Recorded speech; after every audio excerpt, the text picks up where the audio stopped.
بسم الله الرحمن الرحیم. د قوانین الصرف بسلسله کې دا زمونږه نهم نمبر درس دی. ان شاء الله تعالی په دې درس کې به مونږه د قانون بیانو چې مونږ به د فعل مضارع نه فعل مضارع مؤکد بالام تاکید و نون تاکید ثقيله و خفيفه دا څنګه جوړو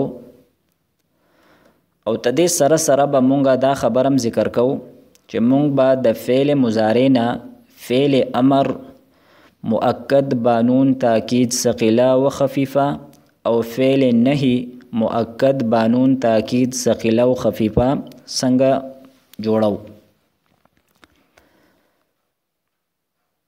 نو لومبه مونږه دا خبره ذکر کو چې مونږ به د فعل مضارع نه فعل مضارع مؤکد بالام تاکید و نون تاکید ثقيله دا څنګه جوړو. نو مونږه په دې عنوان کې دوه لفظونه ذکر کړل، یو لام تاکید او بل نون تاکید. لام تاکید دا د فعل مضارع په شروع کې یعنی په ابتدا کې راځي او لام تاکید مفتوح وي، او نون تاکید په فعل کې د تاکید د پیدا کولو د پاره په اخر کې راځي، او بیا تدغه نون دو قسمونه دي، یو ته ثقيله وي او بل ته خفيفه وي. ثقيله نون مشدد ته وي اغه نون ته چې د هغې د پاسه شد وي، او نون خفيفه اغه نون ته وي چې اغه نون اغه ساکن وي. نو دا په نونی ثقيله او په نونی خفيفه کې یو فرق شو. دویم فرق په نونی ثقيله او خفيفه کې دا دی چې نونی ثقيله د فعل مضارع په ټولو صيغو کې راځي او نونی خفيفه په اتو صيغو کې راځي او په شپږو صيغو کې نه راځي. مخکې دا خبره مونږه په څو درسونو کې په تفصیل سره ذکر کړې ده چې د فعل مضارع کومې صيغې دي، نو د هغه د آخر په اعتبار سره په درې قسمه باندې دي. یو قسم هغه چې په هغې کې ضمیر بارز نشته دی، بلکې په هغې صيغو کې ضمیر هغه پټ وي. او مونږ ویلو چې دا 15 صيغې دي: واحد مذکر غایب، واحد مؤنث غایب، واحد مذکر حاضر، واحد متکلم او جمع متکلم. او دویم قسم د فعل مضارع د صيغو هغه دی چې د هغې په آخر کې نون اعرابي، او دو صيغې هغه دي چې د هغې په آخر کې نون د جمع مؤنث دی. نو کله چې د فعل مضارع په آخر کې مونږ نون ثقيله ولګو او نون یا نون خفيفه ولګو، نو نون ثقيله او د خفيفه د فعل مضارع په دې درې وانه قسمو کې د هغې عمل جدا جدا دی. لومبه مونږه د فعل مضارع هغه صيغې ذکر کو چې د هغې په آخر کې ضمیر بارز هغه نشته دی. نو کله چې مونږه ته دغې 15 صيغو په آخر کې نون ثقيله ولګو یعنی نون مشدد ولګو، نو د فعل مضارع په دغې 15 صيغو کوم آخر دی نو هغې له به مونږه فتحه ورکو، هغه به مفتوح وي. مثلا د باب ضربه یضربون مضارع دا دغه 15 صيغې راځي: یضربو، تضربو، تضربو، اضربو، نضربو. اوس د دې صيغې نه مونږه لام تاکید بانون تاکید ثقيله جوړو، نو په شروع کې به مونږه لام مفتوحه راوړو او په آخر کې به مونږه نون مشدد راوړو. نو مونږ سره به جوړ شي لیضربن، لتضربن، لتضربن، لأضربن، لنضربن. د نون ثقیلې نه مخکې حرف دا به مفتوح وي او نون ثقیله به پخپله هم مفتوح وي. د فعل مضارع دویم قسمه هغه صیغې دي چې د هغې په آخر کې نون اعرابي راځي او دا مونږ ویلو چې په دې کې څلور د تثنیې صیغې دي، دو پکې د جمع مذکر صیغې دي او یو پکې د واحد مؤنث حاضر صیغه ده. د نون ثقیله په دې بحث کې دا اوه صیغې دا مونږ د اسانۍ دپاره په دو حصو کې تقسیمو. یو حصہ پاغې کې به مونږ د تثنیې صیغې ذکر کو او دویمه حصہ د تثنیې نه علاوه چې نورې کمې صیغې دي یعنی جمع مذکر غایب، جمع مذکر حاضر او واحد مؤنث حاضر صیغه. نو کله چې د فعل مضارع د تثنیې په صیغه کې مونږ نون ثقیله ولګو نو تدغه تثنیې د صیغو په آخر کې کومه نون اعرابي ده نو د نون ثقیله د لګېدلو د وجې نه دغه نون اعرابي دا به غورځېږي. د یضربانی تضربانی تضربانی تضربانی د دې په آخر کې که مونږ نون ثقیله ولګو نو د یضربانی تضربانی د دې په آخر کې چې کوم نون دی دا به نون به وغورځېږي او د دې په ځای باندې د ثقیلې کم نون دی دا به راشي. او څنګه چې په دې صیغو کې د نون اعرابي نون مکسورو نو دغسې د نون ثقیله دا نون دا به پکې مکسور وي.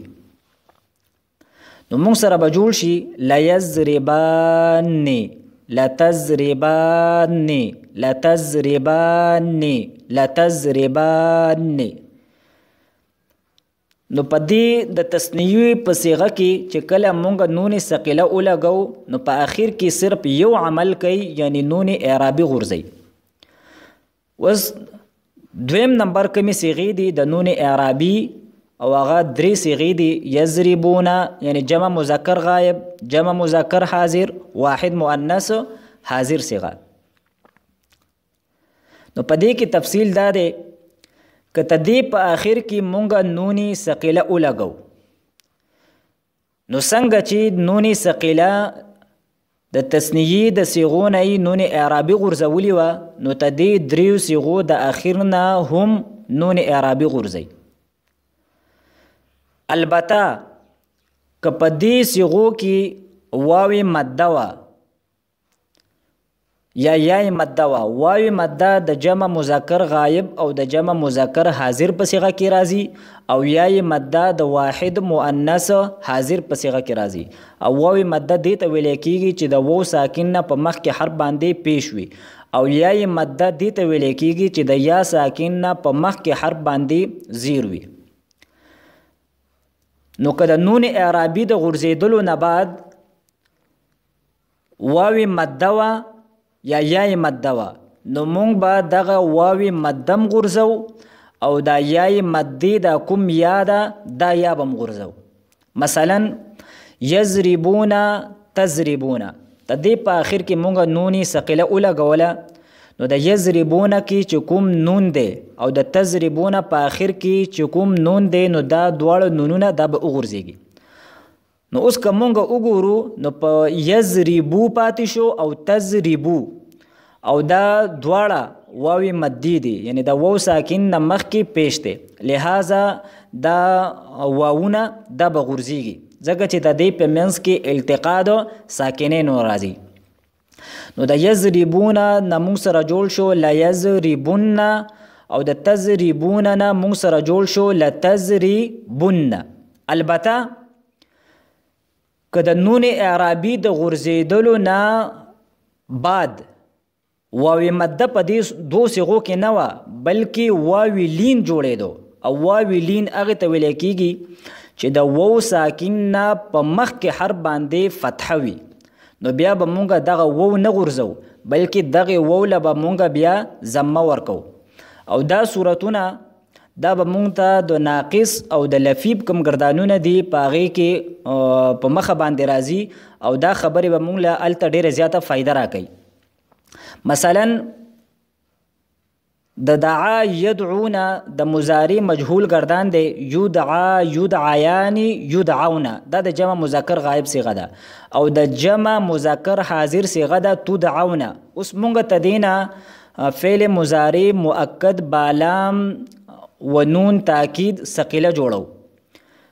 نو چې کله مونږ به شروع کې لام تاکید راوړ او په آخر کې نون ثقیله راوړه نو د یدعونا کې او بتدعونا کې کوم نون دی دغه نون د وغورځید او مونږ ته دغه په ځای باندې نون ثقیله راوستله. نو مونږ سره د یدعونا او د تدعونا نه جوړ شو لیدعونا او د تدعونا نه جوړ شو لتدعونا. نو اوس دلته وګورئ د نون ثقیلې نه مخکې واویلین راغلی. نو دا وو دا به مونږ نه غورځو بلکې د وو له به مونږ ضمه ورکو. نو د یدعون نه به مونږ سره جوړ شي لیدعون او د تدعون نه به مونږ سره جوړ شي لتدعون. اوس مونږ راځو د واحد مؤنث حاضر صیغې ته. نو کله چې تدې په آخر کې مونږ نون ثقیله ولګو نو په دغه واحد مؤنث حاضر په صیغه کې چې کوم نون اعرابي دی دا به ترې وغورځېږي.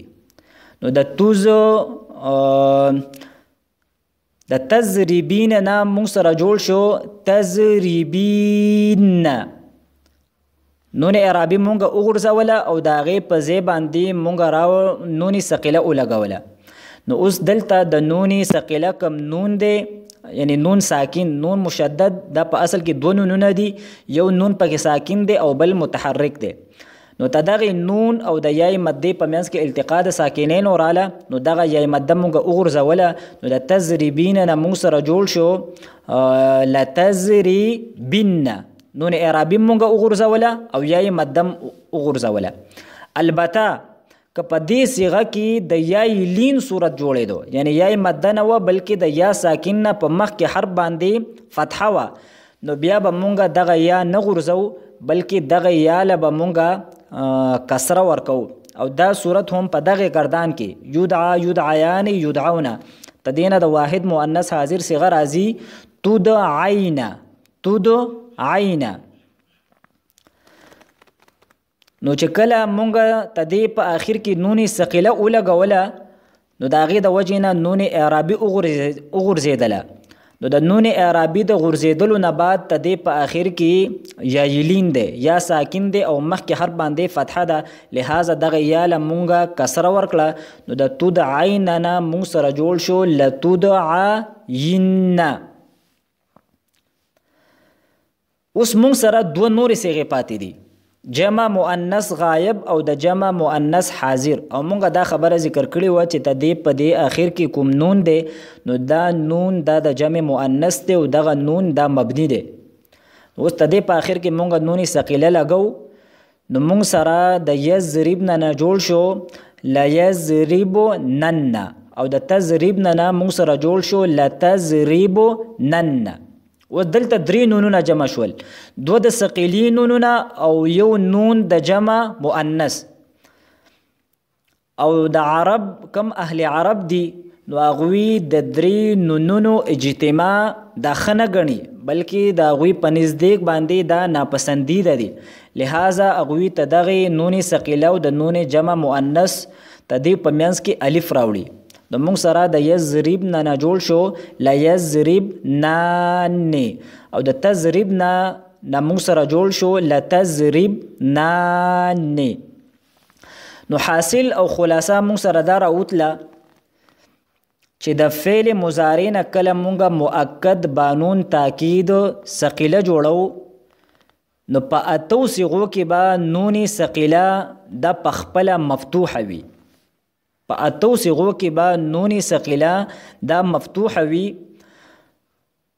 بیا په پنځو صیغو کې به د نون ثقیلې نه په مخکې حرف باندې فتحه وي او کم د جمع مذکر غایب او د جمع مذکر حاضر صیغه د جمع مذکر غایب او د جمع مذکر حاضر صیغې دي نو په دې کې به نون ثقیلې نه په مخکې حرف باندې ضمه وي لکه لیضربن او لتضربن. او کوم د واحد مؤنث حاضر صیغه ده په دې کې به د نون ثقیلې نه مخکې حرف باندې کسره وي. او هغه صیغې د کومو کې چې الف راغلی دی، یعنی څلور د تثنیې دي او یو د جمع مؤنث غایب او بله د جمع مؤنث حاضر، په دې کې به نون ثقیله په خپله مکسوره وي او تدې نه به مخکې الف وي. نو دغه الف دا د څلور د تثنیو په صیغه کې راځي، د تثنیې په صیغه کې راځي او د جمع مؤنث غایب او د جمع مؤنث حاضر په صیغه کې راځي. نو چې کله په دې خبره باندې مونږ ځان پوه کو، نو په کومو صیغو کې چې الف راځي نو په دغې صیغو نه نون خفیفه دا نه راځي. نو چې د سوال لسونه مونږ شپږ صیغې لرې کړي نو مونږ سره اته پاتې شولې. نو په اتو صیغو کې نون خفیفه راځي او په شپږو صیغو کې نون خفیفه دا نه راځي. نو حاصل او خلاصه دا راوتله چې د تثنیې په څلورو صیغو کې او د جمع مؤنث غایب او د جمع مؤنث حاضر په صیغو کې نون خفیفه نه راځي.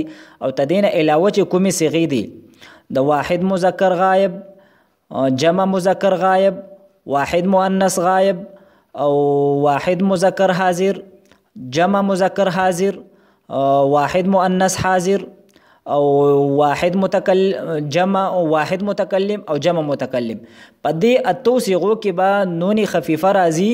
او دا کومې نورې صیغې دي څلور د تثنیې او د جمع مؤنث غایب او د جمع مؤنث حاضر، په دې صیغو کې به نون خفیفه نه راځي.